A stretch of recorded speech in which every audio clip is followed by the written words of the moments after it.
Hey, this is Ryan Hillard with the Forward Mortgage Group, and it is the week of November 8th, 2021. Let's talk about mortgage rates and the forecast. So what's been going on last week, where are we right now, and what's anticipated to happen going forward. So really good news. And when we think about the world of what goes up must come down, that usually applies to almost everything but interest rates. But good news, like I had said, this happened last week where we have been seeing rates continually, slowly, and very incrementally trickle upwards, but they did come down a little bit last week, which was, to be honest, a surprise. There was good, strong jobs data on Friday, and when that happens, we would anticipate that that would push rates up a little bit more, or at least keep them moving in the direction that they had been going. However, it was a surprise, and rates came down. It really helped the bond market, so rates were recovering, and we saw that at the end of last week.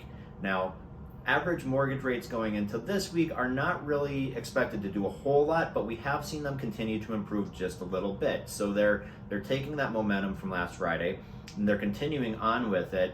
And let's just ride this wave while we can. It's good news. We've seen a little bit of recovery in the rates. Not that they ever got high or out of control or out of hand, but it's always good to take these gains, so to speak, when we can.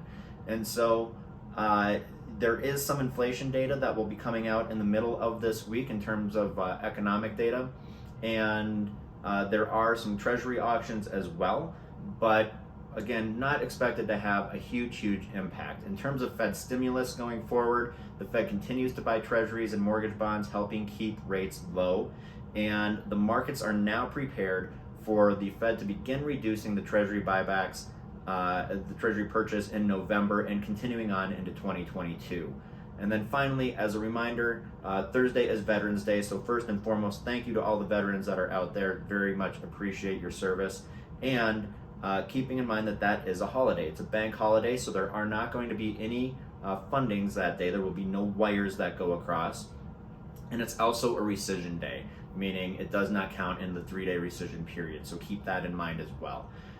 And then finally, what happens sometimes when we look into moving into holidays and holiday weekends is that lenders are not going to put out rate sheets that day, and they may pad the rate sheet a little bit from the day before, or maybe do that at the end of the day on Wednesday. So that's a long way of saying we have really good rates. We've seen them come back a little bit right now. They're in a really good position. If you like it, the recommendation is to lock it, and that's probably going to be your best bet.